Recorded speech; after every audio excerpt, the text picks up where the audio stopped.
Voice of Indonesia. Dari Indonesia untuk dunia. SW 3325 kHz. Streaming www.voinews.id.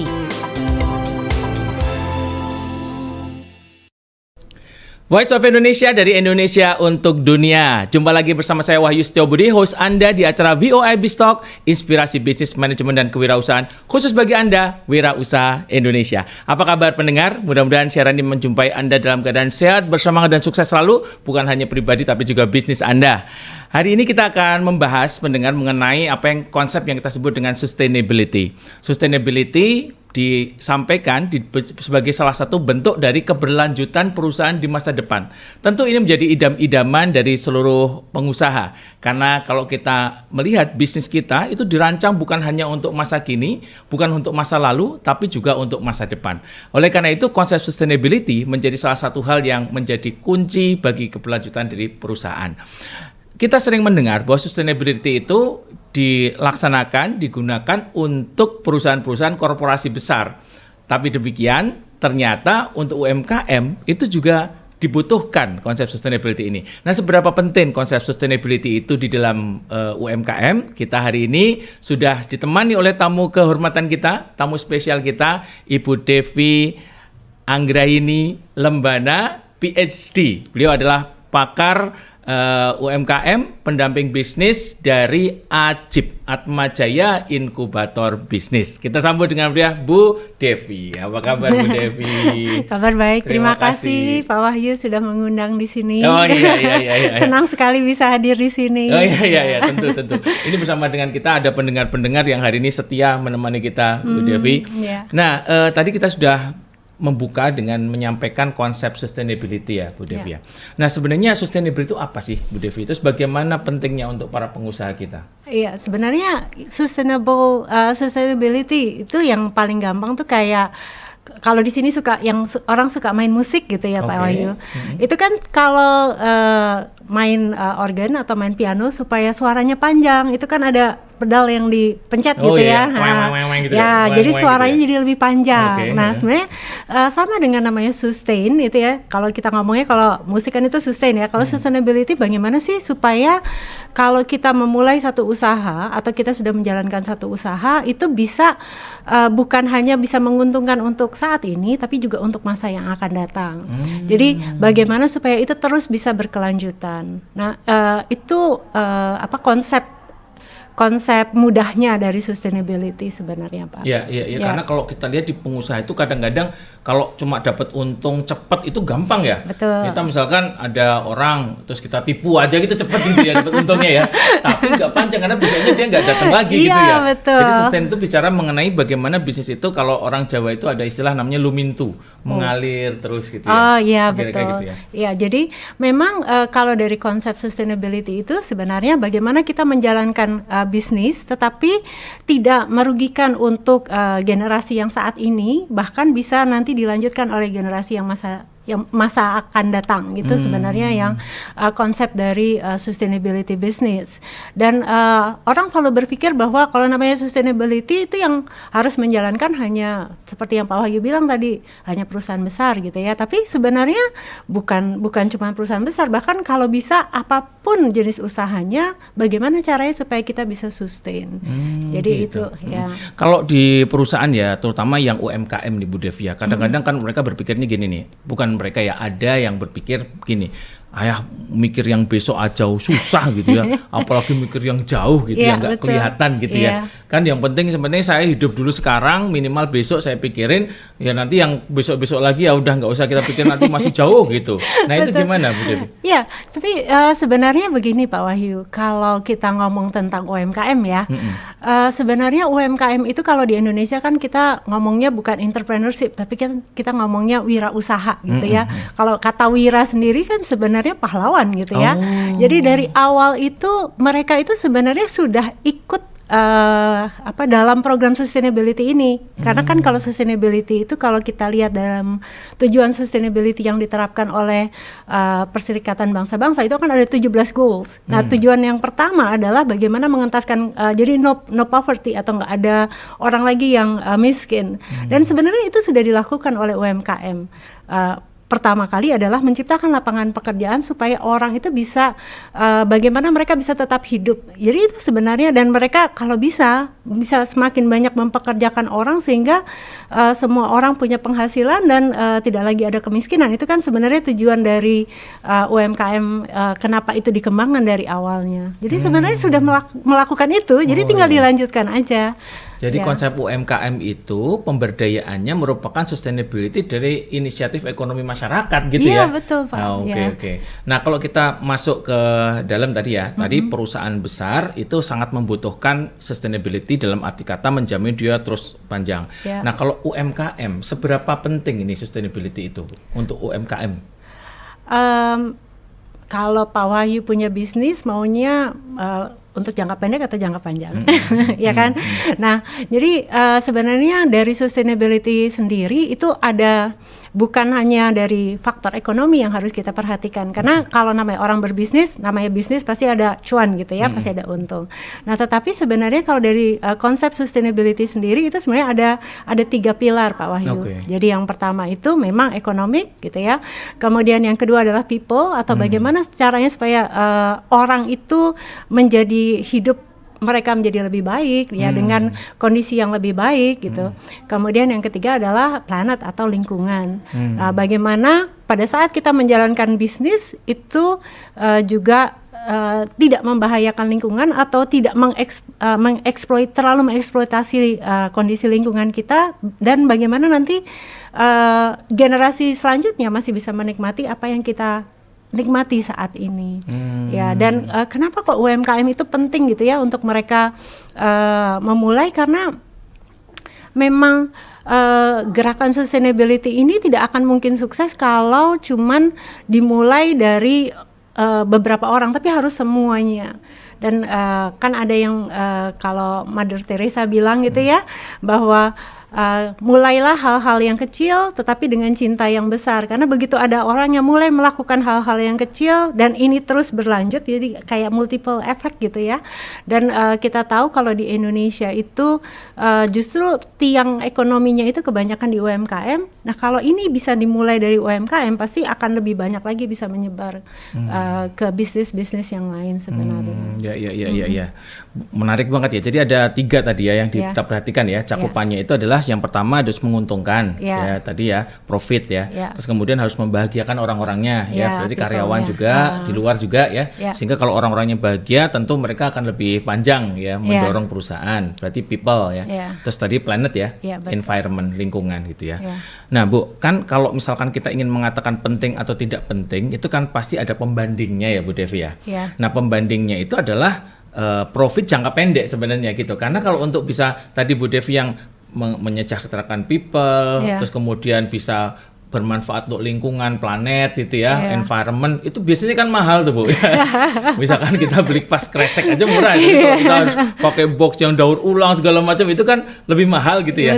Nah kadang-kadang kita kemudian dibenturkan pada kepentingan jangka pendek di mana kita mendapat keuntungan gitu, atau jangka panjang yang sifatnya itu visi ya, jangka panjang pada keberlangsungan anak-anak, planet yang lebih baik di masa depan. Nah itu gimana ya kita menjembatani benturan itu? Nah, kalau ini kita ngomongnya UMKM kan ya Pak ya. Jadi mungkin kalau UMKM itu memang yang nomor 1 pasti bagaimana bisa survive dulu gitu ya. Nah, tetapi sebenarnya itu bisa dimulai dengan misalnya nggak usah yang mahal-mahal, tetapi bagaimana misalnya pada saat menggunakan bahan baku gitu ya, bagaimana caranya supaya tidak ada bahan baku yang dibuang. Jadi istilahnya bagaimana memaksimalkan penggunaan bahan baku pada saat kita melakukan proses produksi. Nah kemudian juga itu bisa dilakukan misalnya dengan kalau ada sampah atau istilahnya waste gitu ya. Nah itu bagaimana perusahaan itu akan mengelola istilahnya barang-barang sisa atau sampah yang dihasilkan oleh industrinya. Nah kemudian mungkin juga bisa dimulai misalnya bagaimana UMKM ini menghargai atau menjaga supaya orang-orang yang bekerja di dalamnya itu mereka bisa tetap sejahtera, kemudian mereka juga bisa bahagia. Itu juga termasuk bagian di dalam kita melakukan sustainability yang sebenarnya tidak memerlukan biaya yang besar gitu ya atau fantastis. Nah, tetapi memang kalau dari perusahaan-perusahaan besar itu mereka sudah melakukan sustainability report itu satu memang karena terutama perusahaan-perusahaan yang di bursa efek gitu ya Pak, karena memang itu diwajibkan ya. Tetapi kalau misalnya yang perusahaan-perusahaan yang UMKM ini memang tidak ada kewajiban, tetapi paling tidak mungkin tidak langsung membuat report karena buat laporan keuangan aja susah gitu ya Pak ya. Nah, bisa dimulai misalnya dengan membuat company profile. Jadi kan pada saat namanya usaha itu pasti membutuhkan modal.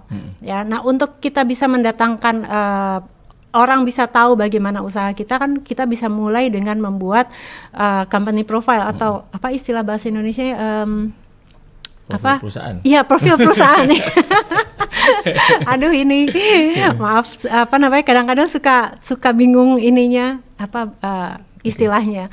Nah, profil dari perusahaan ini pada saat kita memasukkan unsur dari sustainability ini pasti akan memiliki nilai jual yang lebih besar dibandingkan dengan profil perusahaan yang mungkin hanya menggambarkan apa bisnisnya. Nah, ini yang akan membuat orang, oh ternyata ini usaha ini sudah mulai memperhatikan sustainability, sehingga bagi penanam modal pasti mereka akan memiliki keinginan yang lebih besar untuk menanamkan modal di perusahaan yang memang sudah melakukan itu dibandingkan belum biasanya.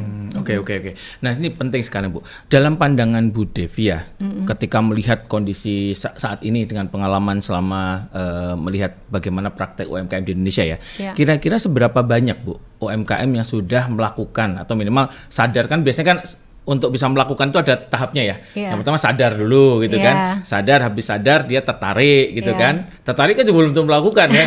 Terus kemudian setelah tertarik dia memang betul-betul mengaplikasikan. Setelah mengaplikasikan dia bisa menjadi role model buat yang lain, menginspirasi lah kira-kira gitu. Nah, di antara tahap-tahap ini kira-kira masih seperti apa Bu kondisi saat ini? Ini kalau saya lihat sebenarnya masih tahap menyadarkan dulu bahwa ini penting gitu ya Pak, karena memang masih banyak UMKM yang sebenarnya belum istilahnya belum memiliki inisiatif untuk itu pastinya. Nah, sehingga memang usaha untuk kita mulai memperkenalkan konsep ini kepada UMKM, nah itu memang usaha yang sekarang banyak pihak yang sudah mulai melakukan itu. Nah, salah satunya itu kalau di Indonesia ada namanya GRI atau Global Reporting Initiative ya. Jadi mereka itu yang memulai inisiatif dengan mengundang para UMKM, kemudian untuk mulai membuat paling tidak bukan sustainability report gitu ya, tetapi bagaimana membuat company profile yang di situ sudah memperhatikan masalah sustainability. Jadi memang ini pekerjaan yang panjang gitu ya Pak. Nah, kalau dari Atmajaya paling tidak kami itu memulai dari, karena ini kan inkubator bisnis untuk mahasiswa, jadi memang kami mulai menerapkannya kepada mahasiswa kami. Nah, itu yang langkah awal paling tidak dari lingkungan yang kecil, kemudian ini bisa menyebar ke lingkungan yang besar. Ya. Kalau dilihat dari tadi kan praktek di UMKM memang masih belum sampai pada banyak, level belum banyak yang melakukan gitu ya. Nah, sebenarnya ini bisa dilihat justru dari kacamata opportunity ya. Karena kalau misalkan di dalam era yang sekarang ini hyper kompetitif ini kan, sebenarnya setiap UMKM itu kan pengennya mencari sesuatu yang dia tuh difference, berbeda dari yang lain gitu kan. Nah, sebenarnya ini peluang ya. Karena belum banyak yang melakukan, maka salah satu benefitnya adalah kalau kita bisa melakukan, itu akan jadi salah satu keunggulan ya, distinctive advantage lah buat kita ya dibanding dengan yang lain. Nah, tapi pertanyaan terus begini Bu Devi, kalau kita mau menjadikan itu keunggulan kita, pertanyaannya seberapa siap masyarakat Indonesia itu untuk menerima yang seperti ini? Karena tadi kan ya pasti ada kalau kita misalkan tadi contohnya aja, misalkan kita menggunakan kotak yang plastik harganya murah, tapi begitu kotaknya itu yang environmental friendly, recycle gitu, itu memprosesnya kan lebih mahal ya. Nah, jadi harganya jadi lebih mahal gitu. Nah, seberapa siap masyarakat Indonesia untuk menerima ini, Bu? Em, itu PR yang kedua kali ya, Pak. Iya, karena memang kalau misalnya kita ngelihat di Indonesia ini kan ada beberapa generasi ya. Nah mungkin kalau untuk yang generasi baby boomers gitu ya, generasi X, generasi Y gitu, masih sedikit bukan masih sedikit, sudah ada gitu ya, mungkin sudah ada yang memang sudah aware masalah ini dan bahkan mereka memilih untuk menggunakan produk-produk yang memang ramah lingkungan gitu ya Pak. Tetapi memang yang sekarang menjadi perhatian adalah di generasi Z ini, karena memang kalau berdasarkan penelitian dari generasi Z ini adalah generasi yang memang mereka sudah mulai aware terhadap lingkungan dan bahkan mereka itu secara sadar itu mereka mau membeli produk-produk yang mungkin harganya lebih mahal apabila memang itu benar akan bisa mendukung untuk pelestarian lingkungan. Nah, mungkin karena memang generasi Z ini ya memang generasi yang hidup di saat ini, yang memang mereka sudah banyak memiliki fasilitas, kemudian kehidupannya juga lebih baik, pendidikannya juga lebih baik gitu ya. Nah, ini yang sebenarnya menjadi harapan kita untuk bisa mulai menggerakkan masalah bagaimana kita mulai peduli untuk manusia dan juga untuk lingkungan. Jadi ini sebenarnya memang mungkin targetnya kita saat ini. Jadi kalau disimpulkan sebenarnya ini masih di ujung perubahan ya Bu Devi ya. Jadi kalau misalkan kita ngelihat ada konsep perubahan itu kan selalu akan diawali oleh orang-orang yang awal dulu ya. Nah sekarang ini masih di level itu ya, masih orang-orang awal yang secara inovatif mereka memang mau mengadopsi cara way of life lah mungkin ya, yang lebih sustain ini ya. Betul. Nah kalau dilihat dari itu berarti sebenarnya justru ini peluang ya buat UMKM ya. Karena kalau kita memfokuskan diri kepada satu yang sifatnya tadi sustainable, maka kita akan membangun customer base kita yang juga sustain ya. Jadi maksudnya yang mengharapkan itu ya justru akan nempel ke kita gitu ya. Seberapa baik kita melakukan proses wawasan terhadap bumi, terhadap people, terhadap ini, maka orang akan juga nempel ke kita yang punya sepikiran lah kira-kira gitu ya. Memang tugas perusahaan itu kan sebenarnya beresonansi ya antara perusahaan dengan masyarakat atau konsumennya gitu ya. Betul. Oke, menarik sekali pembahasan kita di segmen 1 ini. Para pendengar sekalian, kita akan lanjutkan lagi lebih dalam mengenai bagaimana konsep sustainability dan penulisannya di segmen kedua nanti. Voice of Indonesia, dari Indonesia untuk dunia. SW 3325 kHz, streaming www.voinews.id. Dari Indonesia untuk dunia, kembali lagi bersama saya Wahyu Setiobudi. Masih bersama kita Ibu Devri Anggraini Lembana PhD yang juga merupakan pakar wirausahaan dan juga dari ACIP. Atmajaya Inkubator Bisnis. Kita lagi tadi diskusi banyak mengenai konsep sustainability keberlangsungan bagi perusahaan ya, Bu Devi ya. Menarik sekali bagaimana ternyata bahwa UMKM itu sangat memerlukan orientasi terhadap keberlangsungan jangka panjang ya. Salah satu tadi sampaikan Bu Devi karena dia akan berpengaruh pada reputasi perusahaan ya. Ketika dia nanti mencari pendanaan gitu ya, misalkan mau bekerja sama dengan perusahaan-perusahaan korporat yang besar untuk misalkan menjadi supplier gitu ya. Nanti korporat besar yang sudah mendapatkan orientasi yang kuat, dia pengennya juga punya supplier yang punya wawasan sustainability. Kemudian yang kedua adalah tadi ya peluang untuk mendiferensiasi diri dari persaingan. Dan yang ketiga tadi adalah ada beberapa segmen customer yang memang menginginkan ya adanya sustainability dan itu bisa menjadi customer yang potensial. Nah, kita akan dorong lebih lanjut Bu Devi. Kalau seandainya kita UMKM ya sudah punya orientasi keinginan nih masuk kepada konsep keberlanjutan jangka panjang. Nah, langkah-langkahnya apa nih supaya inisiatif itu bisa saya jalankan di perusahaan ini? Dari UMKM ya, berarti. Yang pertama mungkin memang kalau kita yang paling penting adalah konsistensi di dalam menjalankan ya Pak.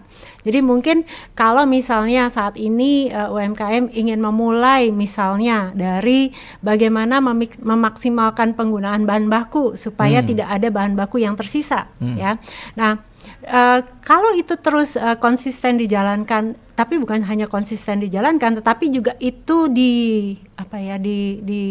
diberitahukan juga kepada konsumennya apa yang sudah mereka lakukan, maka paling tidak ada satu bagian saja yang sudah dijalankan walaupun itu kecil ya.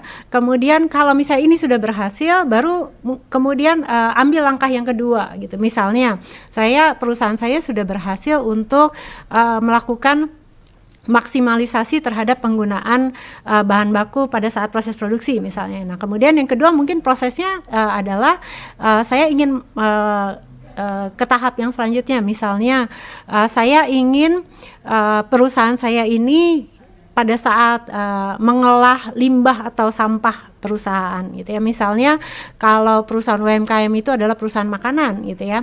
Nah, kemudian misalnya dari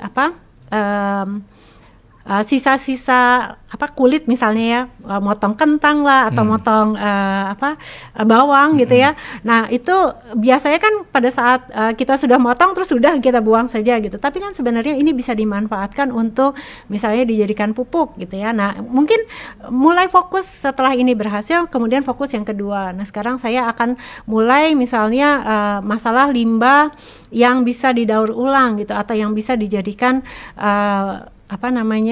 misalnya dijadikan pupuk. Nah, itu mulai masuk ke step yang kedua. Jadi jangan mulai sesuatu yang langsung besar gitu ya, tetapi mulai dari hal yang kecil, tetapi pada saat konsisten itu terus dilaksanakan dan terus ditingkatkan, akan menjadi lebih mudah untuk bisa dijalankan.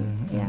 Kalau gitu secara konsisten supaya program-program seperti ini harus jalan, berarti butuh kepemimpinan yang memang punya orientasi yang kuat ya Bu Devi ya? Iya, nah makanya kenapa kok kalau UMKM itu sebaiknya bergabung di dalam satu komunitas ya Pak ya, entah misalnya dalam koperasi yang dimana mereka di situ bisa saling berbagi, bisa saling menguatkan gitu ya, bisa saling mengingatkan. Itu akan menjadi lebih baik dibandingkan kalau pada saat UMKM itu berdiri sendiri. Dan saya yakin kayak sekarang itu sudah mulai banyak istilahnya apa ya, CU ya, credit union ya kalau di sini ya, yang memang berfokus kepada UMKM untuk pengembangan UMKM ini. Dan saya yakin kalau misalnya dari sesuatu yang komunitas yang kecil pada saat di situ konsisten untuk terus membangun akan menjadi lebih mudah ke depannya gitu Pak. Iya memang namanya konsistensi ya, itu memang challenge dari mana-mana ya. Betul, bukan Pak. cuma sustainability ya, inovasi butuh Iya, konsistensi, bahkan efisiensi menjalankan operasi pun sudah membutuhkan efisiensi ya. Membutuhkan konsistensi. Iya, Ya.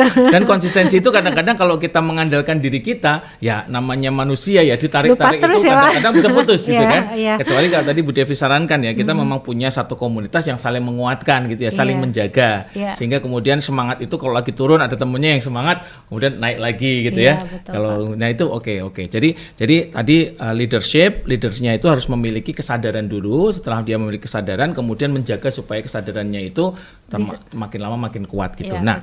Berikutnya peran leaders itu kan menyadarkan atau merubah cara berpikir, mindset dari karyawan gitu ya. Nah, padahal apalagi karyawan ya, kalau leaders itu masih tadi mungkin jangka panjang mikirnya masih bisa gitu kan. Karyawan kan selalu what's in it for me nih. Kalau besok ini gimana yang penting gitu kan. Nah, itu bagaimana Bu Devi sebagai seorang pemimpin untuk bisa menanamkan semangat sustainability, keberlanjutan jangka panjang itu kepada karyawan gitu. Ya ini memang tantangan ya, masalah leadership itu ya di Indonesia itu masalah leadership juga menjadi salah satu tantangan ya Pak ya. Dan memang kalau di dunia usaha itu sesuatu itu akan bisa berhasil memang harus dimulai dari pemimpinnya. Dan mungkin memang harus pemimpinnya yang memberikan contoh dulu mungkin Pak. Jadi bukan hanya pemimpin itu dia membuat istilahnya service blueprint.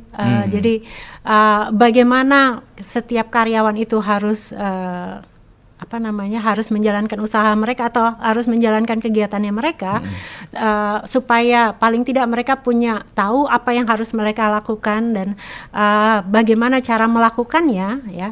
Tetapi juga seorang pemimpin itu juga perlu menjadi teladan bagi karyawannya.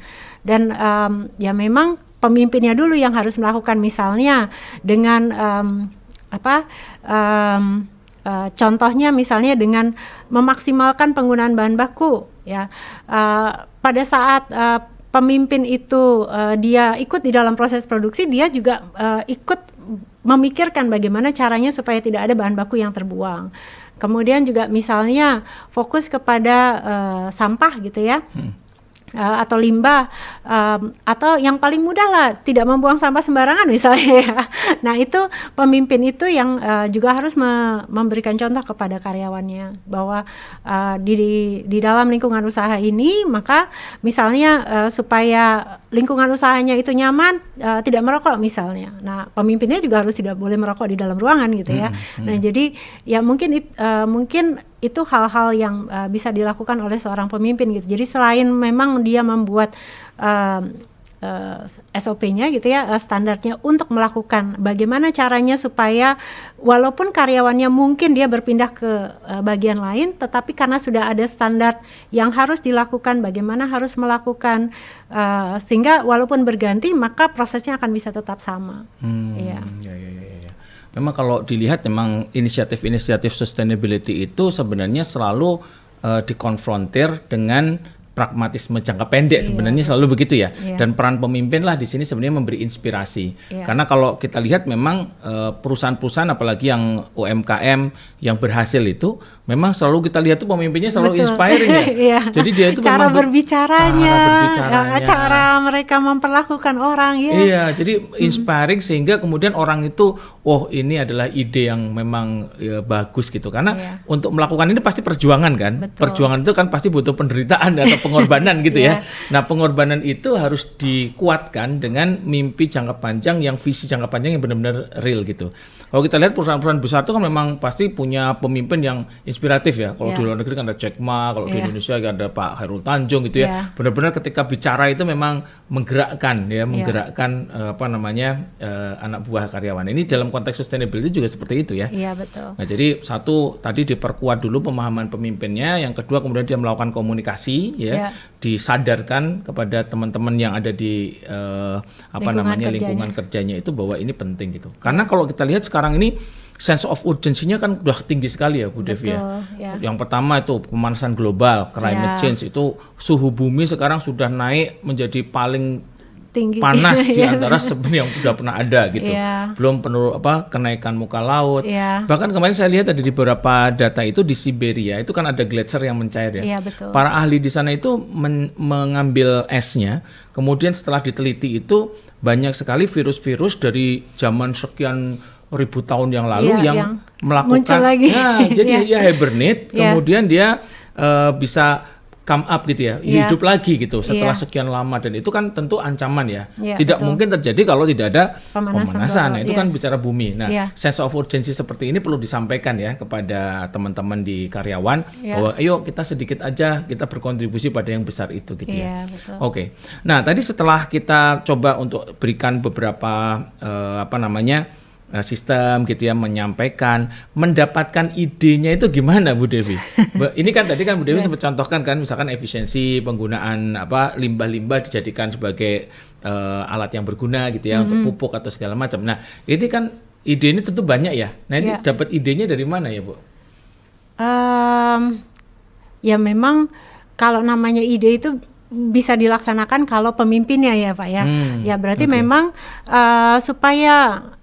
supaya ini bisa dilaksanakan ya pemimpinnya yang memang harus terus upgrading, yang memang harus terus mencari informasi. Tetapi kadang-kadang seorang pemimpin apalagi di UMKM mereka sudah terlalu sibuk dengan dengan bisnisnya mereka. Nah, inilah peran dari kita dari dunia pendidikan sebenarnya ya Pak ya, supaya paling tidak dengan kita memberikan inspirasi mungkin ya, dengan membagikan concern ini kepada mereka, paling tidak mulai dari pemimpinnya, dan ini nanti akan bisa menurun juga kepada karyawan-karyawannya.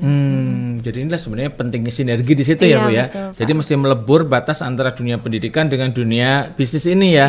Nah, kesempatan itu sebenarnya ada ya Bu ya. Maksudnya kampus pun sebenarnya punya resource yang banyak kan ya. Kalau kita lihat di Indonesia ini kan banyak mahasiswa-mahasiswa yang belajar bisnis ya.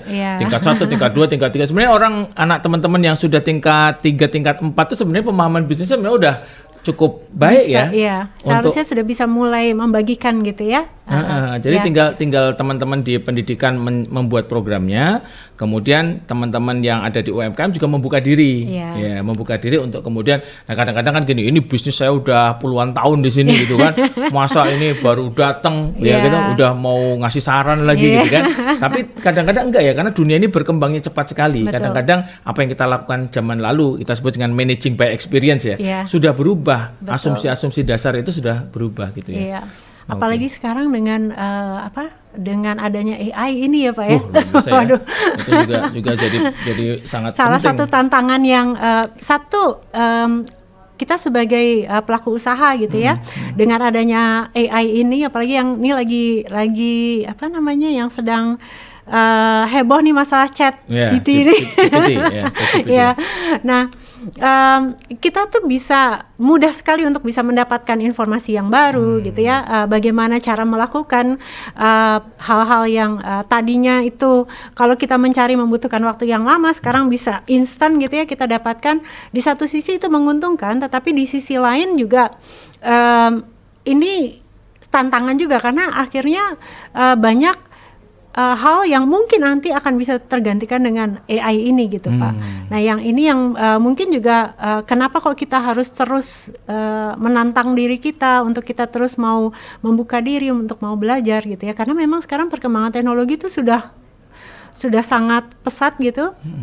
Yang kita nggak hanya perlu berpikir bahwa bagaimana bisnis kita untuk sustain, tapi bagaimana juga kita menyesuaikan diri dengan perkembangan teknologi yang begitu pesat gitu saat ini ya Pak ya. Jadi memang ini harus dilakukan dari sisi kedua-duanya ya. Betul, Jadi Pak. dari Ya. sisi teman-teman di pendidikan juga mau masuk gitu ya. Iya. Dan saya rasa sekarang dimungkinkan ya dengan berbagai macam program seperti Kampus Merdeka Iya, gitu ya, itu juga betul. bisa masuk ke sana ya. Ya.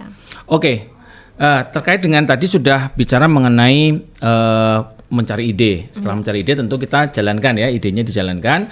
Nah pada waktu menjalankan titik-titik kritisnya di mana aja Bu? Sampai pada sukses program yang sukses itu. Yang pertama adalah pada saat kita punya ide, bagaimana mengimplementasikan ide kita.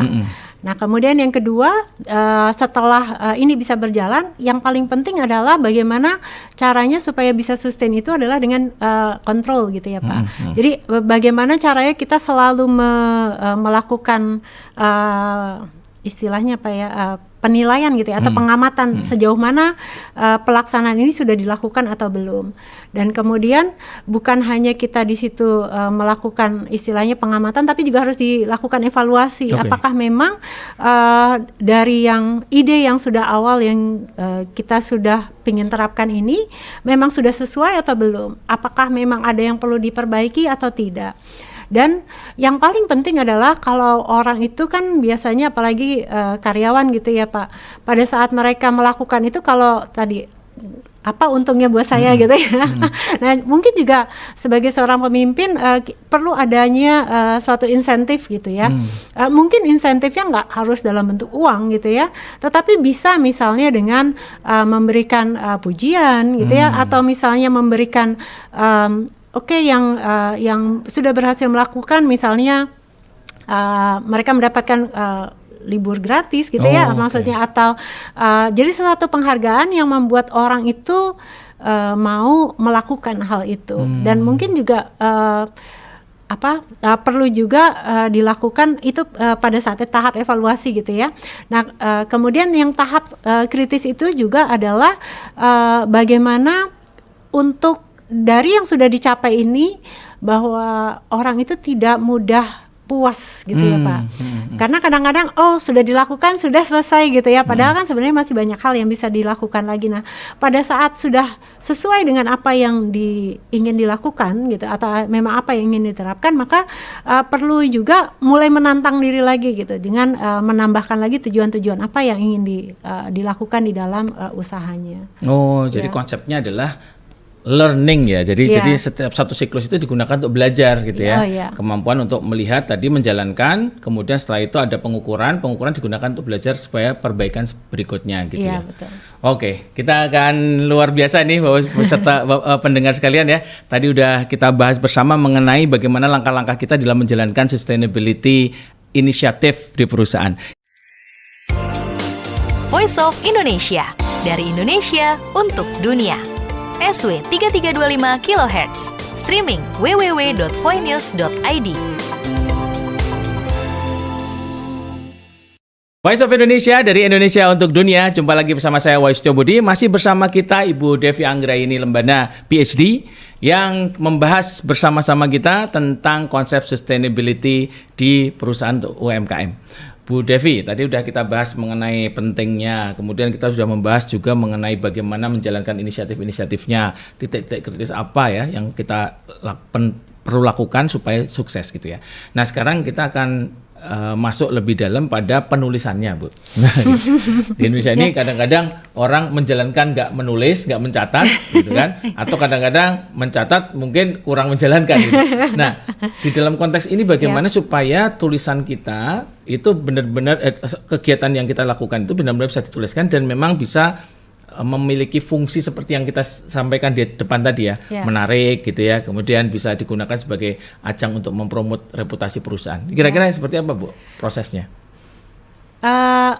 Karena memang ini saat ini nih kita lagi fokusnya itu adalah bagaimana caranya membuat company profile ya Pak ya.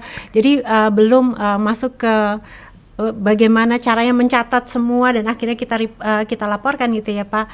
Jadi mungkin yang paling penting adalah pada saat kita ingin membuat profil perusahaan ya, di dalam profil perusahaan itu kita perlu memasukkan yang goals yang mana yang yang ingin kita tonjolkan. Misalnya kalau di peoples-nya maka mungkin pada saat kita membuat company profile maka dijelaskan bagaimana karyawannya berapa jumlahnya, kemudian bagaimana perusahaan itu mengapresiasi karyawannya, kemudian bagaimana perusahaan itu mengembangkan karyawannya. Itu kalau mungkin dari bidang people-nya. Atau kalau misalnya di bidang sumber daya, memaksimalkan supaya penggunaan sumber dayanya itu maksimal. Nah, di dalam company profile itu ditonjolkan. Usaha-usaha apa sih yang sudah dilakukan supaya misalnya zero waste gitu ya, jadi nggak ada bahan baku yang terbuang gitu ya. Kemudian atau misalnya bagaimana memanfaatkan misalnya sampah yang ada di dalam perusahaan. Nah itu dimasukkan juga di dalam company profile-nya supaya orang itu bisa melihat hal itu.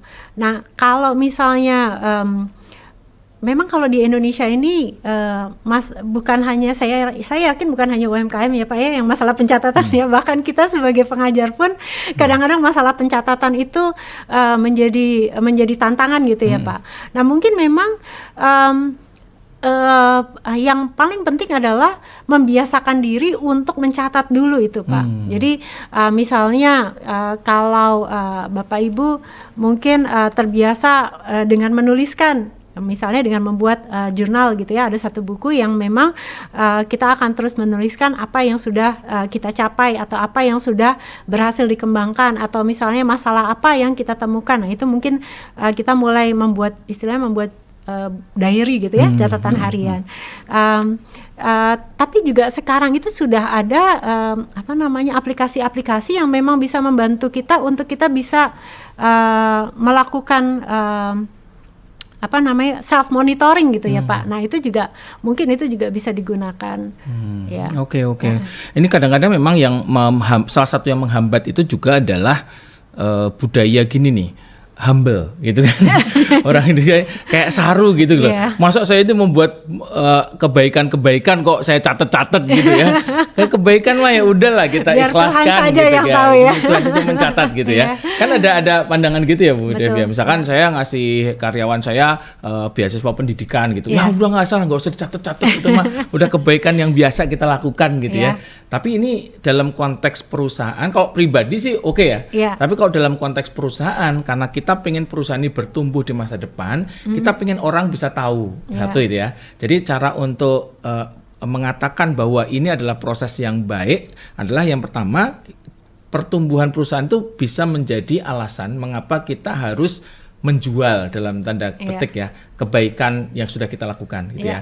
Nah yang kedua sebenarnya kebaikan yang sedikit itu kalau menginspirasi orang lain untuk melakukan kebaikan yang sama itu nanti bisa melipat gandakan kebaikan kita sebenarnya gitu ya.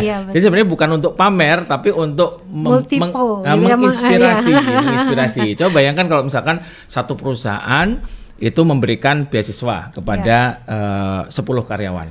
Kemudian tetangganya ngeliat, wah asik juga ya, buat saya ikutan gitu kan, 20 karyawan. Nanti 30 karyawan dan itu berlipat-lipat terus gitu kan. Berarti konsep mencatat, melaporkan itu nanti bisa menjadi salah satu critical points untuk disebarkan gitu kan ya. Jadi ini salah satu yang penting untuk para pendengar sekalian ya. Jadi kadang-kadang sebagai UMKM inilah kita masih kecil gitu. Kadang-kadang orang mikirnya itu kita berpikir seperti besar sehingga kemudian nanti akan didorong ke sana. Kan cara berpikir kita itu seperti radar ya Bu Devi ya. Radar kita itu kalau misalkan kita berperilaku seperti orang yang pengusaha yang sudah mapan, nanti tiba-tiba kan sistem kita itu akan ditarik ke sana tuh. Ya kan? Tapi kalau ya udahlah saya begini aja udah cukup, yang penting ini ya. Nanti tiba-tiba pada waktu misalkan anak kita sudah gede, terus kita sudah nggak punya kekuatan yang cukup untuk mendorong perusahaan ini, nanti perusahaannya mati, anaknya nggak bisa mewarisi gitu perusahaan kita gitu ya. Nah ini memang harus kita pikirkan bahwa ini adalah berjuang untuk jangka panjang kira-kira gitu ya. Terus mungkin satu lagi ya Pak ya, yang paling penting adalah pada saat kita itu membuat satu bisnis, kita juga harus berpikir bahwa bagaimana caranya supaya kita juga menciptakan generasi penerusnya nih. Ya karena kadang-kadang kita wah sudah sukses gitu ya seperti tadi Pak Wahyu bilang gitu, anaknya nggak bisa meneruskan karena mungkin dari awal tidak diajak atau diikut sertakan gitu ya. Jadi mungkin supaya satu perusahaan itu terutama UMKM itu bisa terus berjalan, kita juga harus berpikir bagaimana caranya nanti untuk menurunkan usaha ini kepada generasi selanjutnya.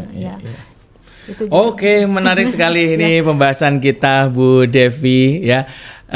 Pendengar sekalian, ini saya rasa adalah akhir dari sesi kita. Jadi kita tadi sudah bicara banyak memperbincangkan mengenai konsep sustainability. Sempat kita sampaikan bahwa semua usaha itu dibangun dengan berorientasi masa depan, dan kita berharap sebenarnya usaha kita ini bisa dinikmati terus-menerus oleh generasi setelah kita.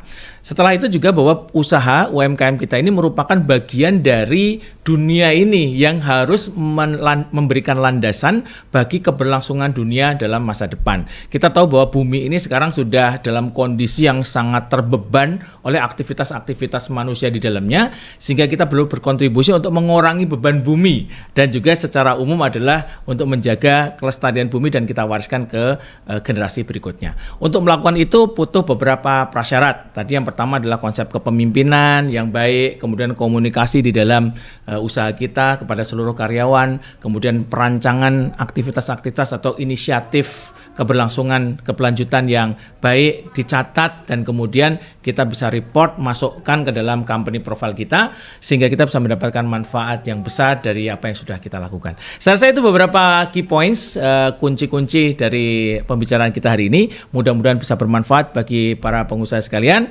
Kita akan berjumpa lagi minggu depan dalam usaha yang lebih maju, lebih berkembang, berdaya. Terima kasih, sampai jumpa.